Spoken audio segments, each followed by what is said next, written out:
다 함께 기도하심으로 12월 2일 월요일 매일 예배 시작하겠습니다. 기도합니다.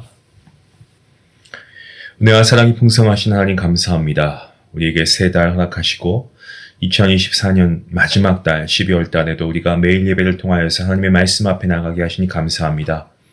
죄인이었던 우리 정말 하나님께서 은혜 베풀어 주시고 하나님의 자녀 삼아 주시고 영원한 하늘나라의 영광에 참여케 하시니 그 은혜에 감사하며 나아갑니다.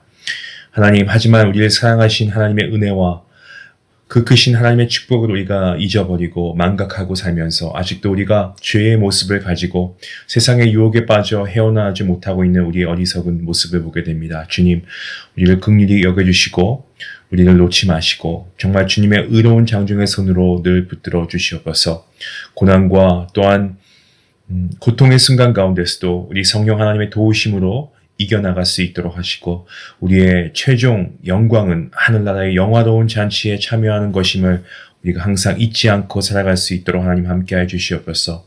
우리가 이 세상 마지막 때에 하나님의 부르심을 받은 것은 온 땅에 예수 그리스도의 복음을 전파하라는 사명을 주신 것인 줄로 믿사오니 그 무엇보다 정말 우리의 생활이 하나님 말씀에 합당한 삶이 되게 하시고 우리 이웃의 예수 그리스도의 향기를 발할 수 있도록 하나님 은혜 베풀어 주시옵소서. 또한 더욱더 어려운 상황에 있는 우리의 주변을 돌아보고 그들에게 우리가 귀한 은혜의 손길을 내밀 수 있도록 도와주시며 또한 그들을 향한 따스한 손길에 인색하지 않도록 하나님 은혜 베풀어 주시옵소서. 그리하여서 이 모든 것을 통하여 이 섬김을 통하여 그리스도의 복음이 전파되는 역사가 일어나게 허락하여 주시옵소서. 오늘도 하나님 각자의 예배하는 처소 가운데 하나님 함께해 주시고 하나님께 나아와 말씀으로 다시금 은혜 받고자 하는 아버지 그들의 심령 가운데 하나님께서 준비하신 말씀의 놀라우신 은혜와 역사하심을 경험하는 귀한 시간 될 수 있도록 도와주시옵시고 하나님의 뜻 안에서 또한 기도하고 간구할 때에 하나님의 은혜 가운데 이루어지는 귀한 역사가 있게 또한 하나님 함께하여 주시옵소서. 하나님의 말씀을 듣고자 합니다. 우리의 믿음을 더욱더 강건케 하시고 정말 하나님 마음에 합한 자로서 살아가는데 부족함이 없도록 인도해 주시고 우리가 세상의 모든 유혹을 물리칠 수 있는 이 진리의 하나님의 말씀을 붙잡고 오늘도 살아갈 때에 말씀으로 승리하는 우리 모두가 될 수 있도록 인도해 주시옵소서. 건강에 연약함이 있습니까? 질병으로 인해 고통당하고 있습니까? 주님께서 주님의 피 묻은 손으로 어루만져 주시고 낫게 하시고 치유케 하시는 역사가 있게 허락하여 주시기를 간절히 원합니다. 오늘도 우리의 마음의 심령 가운데 주의 말씀의 은혜가 충만케 허락하시기를 간절히 바라옵고 이 모든 말씀 예수님의 이름으로 기도하옵나이다. 아멘. 찬송가 240장 함께 하시겠습니다.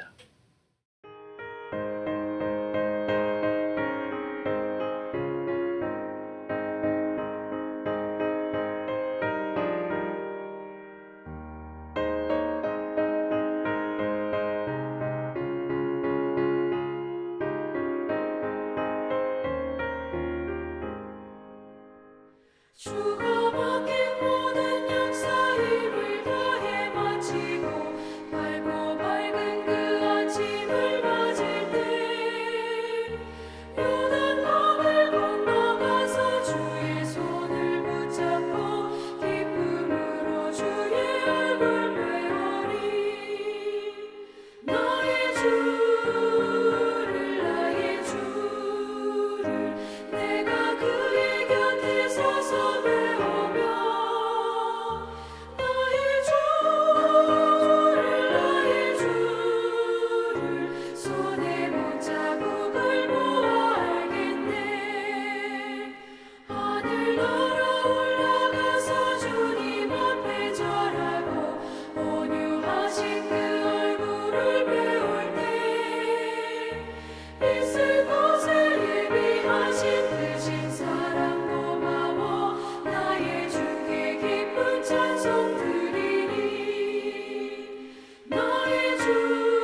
오늘 하나님께서 우리에게 주시는 말씀은 요한계시록 7장 9절부터 17절까지의 말씀입니다. 말씀을 함께 봉독하도록 하겠습니다. 이 일 후에 내가 보니 각 나라와 족속과 백성과 방언에서 아무도 능히 셀 수 없는 큰 무리가 나와 흰옷을 입고 손에 종려가지를 들고 보좌 앞과 어린 양 앞에 서서 큰 소리로 외쳐 이르되 구원하심이 보좌에 앉으신 우리 하나님과 어린 양에게 있도다 하니 모든 천사가 보좌와 장로들과 내 생물의 주위에 서 있다가 보좌 앞에 엎드려 얼굴을 대고 하나님께 경배하여 이르되 아멘 찬송과 영광과 지혜와 감사와 존귀와 권능과 힘이 우리 하나님께 세세토록 있을지어다 아멘 하더라. 장로 중 하나가 응답하여 나에게 이르되 이 흰옷 입은 자들이 누구며 또 어디서 왔느냐. 내가 말하기를 내 주여 당신이 아시나이다 하니 그가 나에게 이르되 이는 큰 환란에서 나오는 자들인데 어린 양의 피에 그 옷을 씻어 희게 하였느니라. 그러므로 그들이 하나님의 보좌 앞에 있고 또 그의 성전에서 밤낮 하나님을 섬김에 보좌에 앉으신 이가 그들 위에 장막을 치시리니 그들이 다시는 줄이지도 아니하며 목마르지도 아니하고 해나 아무 뜨거운 기운에 상하지도 아니하리니 이는 보좌 가운데 계신 어린 양이 그들의 목자가 되사 생명수 샘으로 인도하시고 하나님께서 그들의 눈에서 모든 눈물을 씻어 주실 것입니다. 아멘. 오늘 본문 말씀, 오늘 본문은 이 막간이라고 불리는 막간 혹은 삽입 묵시라고 불리고 있는데요. 이스라엘의 14만 4천과 그리고 흰옷 입은 큰 무리의 환상, 이 어제 본문에 이어서 어제가 전반부였다고 하면 오늘은 그 후반부에 해당하는 말씀의 내용을 담고 있습니다. 어제 본문이었죠. 1절에서 8절이 지상교회를 언급한 것이었다고 한다면 오늘 본문인 9절부터 17절까지의 말씀은요. 천상에 있는 교회를 언급한 것이다 라고 말할 수가 있습니다. 아무도 능히 셀 수 없는 큰 무리라는 말씀이 나와 있죠. 9절 말씀에 이것은 14만 4천과 동일한 의미로 이해하시면 됩니다. 다시 말씀드리면 14만 4천의 수는 상징적이고요. 셀 수 없을 정도로 충만한 이 구원받을 자들의 수를 의미하고 있습니다. 흰옷은 정결, 순결, 승리를 뜻하기도 하고요. 또한 종려나무라고 되어 있는데 이 종려나무는 번영과 영광 그리고 부활을 상징하고 있습니다. 9절 말씀은 구원받은 모든 하나님의 백성이 흰옷을 입고 손에 종려가지를 들고 어린 양이시고 부활하신 후 승천하시어서 하늘에 계신 예수님 앞에 선 모습을 소개하고 있습니다. 이 예언의 말씀처럼 우리도 천상교회의 성도로서 어린 양 앞에 설 것을 소망하고 살아야 함이 마땅하죠. 천상교회에서 각 나라로부터 온 성도들이 하나님과 어린 양이신 예수님을 주님을 경배하며 찬양할 소리는 10절 말씀에 나와 있는데요. 이렇게 말씀하고 있죠. 큰 소리로 외쳐 이르되 구원하심이 보좌에 앉으신 우리 하나님과 어린 양에게 있도다 하니. 찬양의 가사이기도 한데 이 말씀 가운데 외치다라고 하는 것이 있는데 이것은 큰 소리를 말하고 있습니다. 그러니까 큰 소리로 부르짖는 이유가 있는데 그것은 하나님을 찬양하기 위함입니다. 우리가 노래를 가지고 하나님을 찬양할 때 내는 소리가 어떻습니까? 그저 우리가 겨우 그냥 목소리를 내는 정도의 그 정도로 힘에 겨워서 겨우 소리를 내고 있다면 천상교회 성도들이 하나님을 찬양할 때 내는 큰 소리를 생각하면서 우리가 온 마음을 다해 좀 찬양을 해야 할 것입니다. 그래서 우리가 찬양할 때 어떤 분들은 모르는 곡이 나오면 그냥 입만 뻥긋뻥긋 하시거나 그나마 그것도 하시지 않는 경우에는 그냥 듣고만 계시는 분들이 있는데 여러분 찬양할 때는 우리가 마음을 다해서 함께 하나님께 찬양으로 영광 올려드려야 됩니다. 큰 소리로 외쳐야 하는 거죠. 자, 하지만 또 큰 소리만 외친다고 그게 다가 아닙니다. 그렇게 찬양하는 것도 중요하겠지만 찬양의 내용 역시도 중요합니다. 오늘 말씀처럼 구원하심이 보좌에 앉으신 우리 하나님과 어린 양에게 있다라고 말씀하고 있는데 죄인들을 의롭게 하시고 또 영원한 생명을 주시는 구원은요. 전적인 하나님의 손에 달려있는 줄로 믿습니다. 천상교회에서 하나님의 구원을 찬양하는 이유는 죽을 죄인들을 구원해 주신 하나님께 드리는 감사 때문이고요. 그리고 성도는 이런 감사의 찬양을 부르는 것이 너무나 당연한 것이죠. 앞 구절에서 보시면은 각 나라에서 나온 큰 무리들, 구원받은 사람들이 흰옷을 입고 하나님을 찬양했다라고 되어 있죠. 10절 말씀에. 근데 11절 말씀, 그리고 12절 말씀을 보시면 모든 천사들이 하나님께 경배와 찬양을 하는 내용을 담고 있습니다. 모든 천사가 천상교회 장로들과 모든 피조물을 상징하는 네 생물 주위에 서 있다가 이 하나님께서 앉으신 보좌에 엎드려서 하나님께 경배합니다.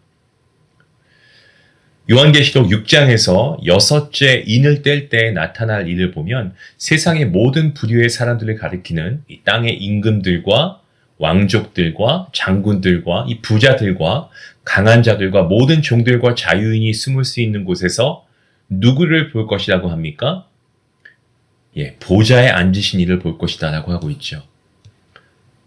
왜 숨어서 보좌에 앉으신 이를 보겠습니까? 그분 앞에 떳떳하게 설 수 없을 정도로 이 땅에서 선한 삶을 살지 못했기 때문에 그렇습니다. 그래서 그들은 이렇게 말한다고 증거하고 있습니다. 누가 능히 서리요. 누가 능히 서리요. 되묻습니다. 보좌에 앉으신 이 앞에 누가 감히 능히 설 수 있겠습니까? 하나님을 두려워하지 않고 어린 양 대신 예수님을 외면했던 땅의 임금들, 왕족들, 장군들, 부자들, 강한 자들, 모든 종들과 자유인들은 보좌에 앉으신 이 앞에 설 수 없겠지만 어린 양이신 예수님을 믿고 인정한 성도들은 보좌에 앉으신 이 앞에 설 수가 있습니다. 그래서 다음 절 12절 말씀에서는 모든 천사가 천상교회 성도들의 구원 찬송에 대한 화답 찬송의 내용을 담고 있습니다. 이르되 아멘, 아멘, 찬송과 영광과 지혜와 감사와 존귀와 권능과 힘이 우리 하나님께 세세토록 있을지어다. 자, 모든 천사의 화답 찬송은 아멘에서 시작해서 아멘으로 마치고 있습니다. 아멘은 우리가 알고 있는 것처럼 확실하다, 진실하다라고 하는 그런 뜻이 있죠. 소아시아 7교회에 보낸 편지 중에 이 라우디게아 교회에 보내는 편지에서 발신자 예수님을 뭐라고 합니까? 아멘이시오, 충성되고 참된 증인이시오, 하나님의 창조의 근본이신 이라고 하였습니다. 예수님은요, 아멘이십니다. 다시 말씀드리면 예수님께서는 진실하시고 확실하시고 견고하신 분이시기 때문에 아멘이시라고 한 거죠. 모든 천사들이 아멘이라고 먼저 말한 것은 이어지는 7이 다시 말씀드리면 찬송과 영광과 지혜와 감사와 존귀와 권능과 힘, 이 7이 주님께 있다라는 것을 찬양하고 있는 것입니다.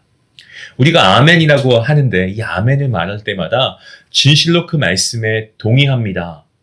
또한 주님을 찬양합니다. 라는 그 마음이 우리 안에 담겨 있어야 합니다. 13절 말씀을 보시면 장로 중 하나라고 하는 그러한 표현이 나오고 있습니다. 장로 중 하나는 이전 말씀에 5장 5절 말씀에 나오는 24장로 중에 한 사람입니다. 장로 중 하나가 사도 요한에게 질문하고 있습니다. 이 흰옷 입은 자들이 누구고 또 어디서 왔냐라고 질문하죠. 자, 이것은 장로 중 하나가 흰옷 입은 자들을 몰라서 사도 요한에게 물은 것이 아니고요. 어떤 묵시의 전형적인 문답 형식이라고 생각하시면 됩니다. 흰옷 입은 자들, 이것은요, 9절에서 언급하고 있는 것처럼 주님을 찬양하는 사람들을 말하고 있습니다.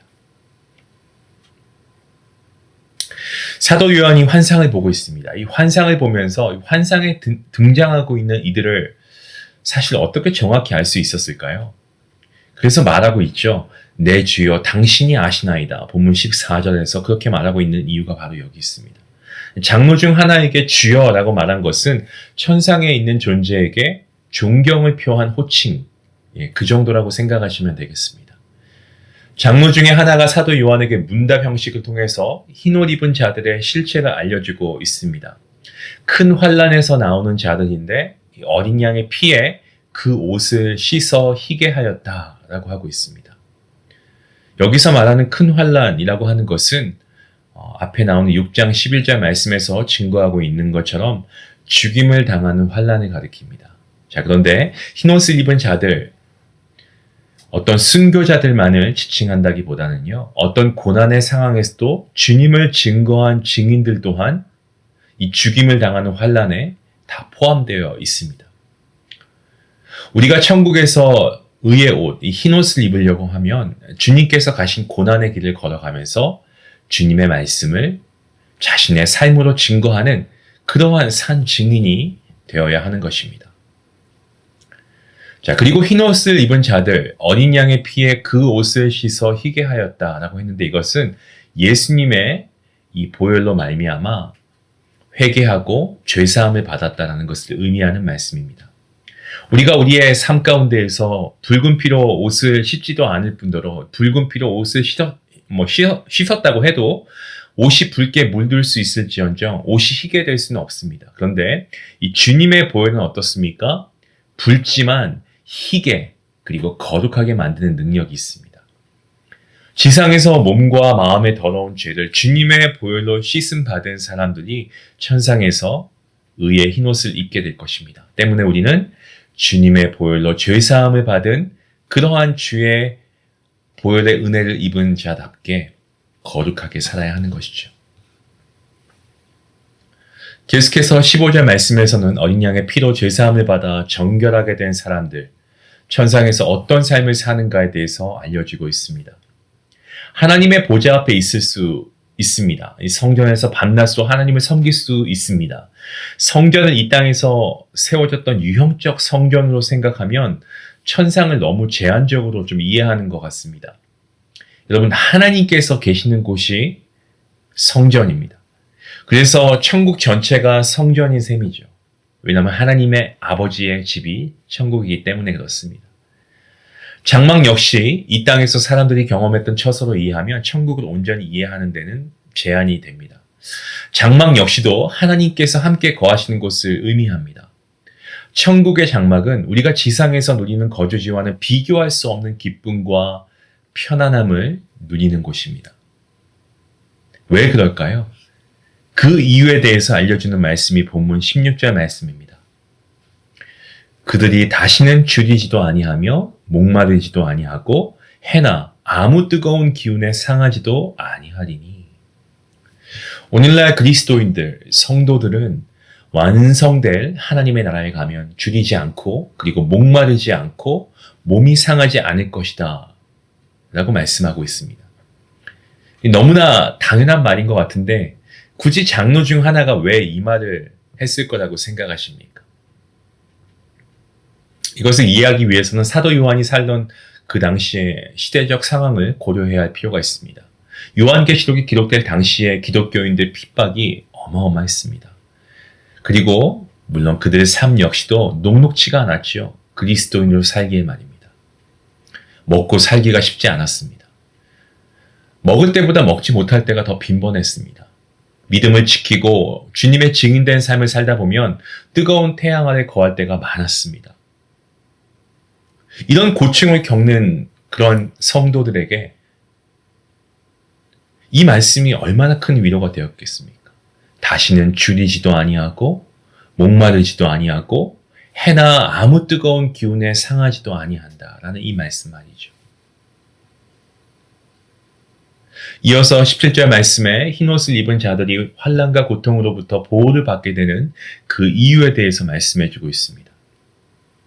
어린 양 대신 주님이 성도들의 목자가 되시기까지 정말 주님께서 우리에게 놀라운 은혜를 베푸셨습니다. 그리고 주님께서 우리 성도들의 목자가 되시기에 다시는 어떠한 주림이나 목마름, 어떤 상해 이런 것들이 없습니다. 거듭 말씀드립니다마는 천국에 대한 소개, 이것을 성경을 통해 아주 많이 읽고 들었던 오늘날 사람들의 느낌과 천국에 대한 소개를 처음 들었던 사람들의 느낌은 크게 다를 것입니다. 당시 핍박 중에 있었던 성도들에게 얼마나 큰 위로가 되고 힘이 되는 말씀이었겠습니까? 생명수 샘으로 인도하시고 눈물을 씻어주신다고 하니 정말 그야말로 우리말로 표현하자면 감개무량한 말씀 아니겠습니까? 사랑하는 성도 여러분, 오늘을 살아가는 우리에게도 정말 우리가 편안하게 살아가는 세상 사람들과는 달리 고난 중에 있는 우리에게 오늘 이 말씀이 하는 위로와 정말 우리에게 주는 용기의 말씀이 아닐까요? 소망의 말씀이 아닐까요? 이 땅에서 주님을 위해 흘리는 눈물, 여러분 주님께서 씻어 주십니다. 닦아 주십니다. 때문에 우리는 주님을 위한 삶을 살다가 받는 어려움으로 인해 우리가 흘리는 눈물, 부끄러워해야 할 이유가 없습니다. 오히려 우리가 주님의 말씀을 떠나 살아가는 사람들을 불쌍히 여기고 그들을 위해 눈물 흘리지 않은 그러한 저와 여러분이 될 수 있기 원합니다. 그리고 그들이 주님께 돌아올 수 있도록 정말 우리가 요한계시록에서 말씀하고 있는 이 천국을 우리가 전하는 증인된 삶을 살아갈 수 있는 저와 여러분 모두가 될 수 있기를 주님의 이름으로 간절히 축원합니다. 기도하시겠습니다. 하나님 감사합니다. 택하신 사람들을 주님의 보혈로 죄를 사해 주시고 천국에서 흰옷 입고 보좌 앞에 설 수 있도록 놀라운 은총을 베풀어 주시니 감사합니다. 이 땅에서도 주님을 믿고 따른다고 하는 이유로 고난받고 어려움을 당한다고 해도 우리가 정말 훗날 흰옷을 입고 손에 종려가지를 들고 하나님과 어린 양이신 예수님을 찬양하며 정말 주님과 영원히 하나님 아버지의 집에서 그 장막에서 함께 거함을 생각하며 그 소망을 가지고 지금의 고난을 이기며 승리할 수 있도록 인도하여 주시옵소서. 지상에서 흘린 눈물을 천국에서 주님이 닦아주심을 믿고 오늘 하루도 구원하심이 우리 하나님과 어린 양에게 있음을 찬양하며 천국의 소망을 가지고 살아가는 우리 모두가 될 수 있기를 간절히 바라오며 이 모든 말씀 예수님의 이름으로 기도하옵나이다. 아멘. 여러분 오늘 우리가 살아가는 삶 가운데 우리의 소망 주님께 있습니다. 오늘도 우리를 구원하심 하나님께 있고요. 그리고 우리가 찬양할 이유 어린 양 대신 우리를 구원하신 예수님께 있는 줄 믿습니다. 이 천국의 소망을 가지고 오늘 살아갈 수 있게 해달라고 오늘 말씀을 생각하시면서 함께 기도할 수 있는 저와 여러분 모두가 될 수 있게 원합니다. 기도하겠습니다.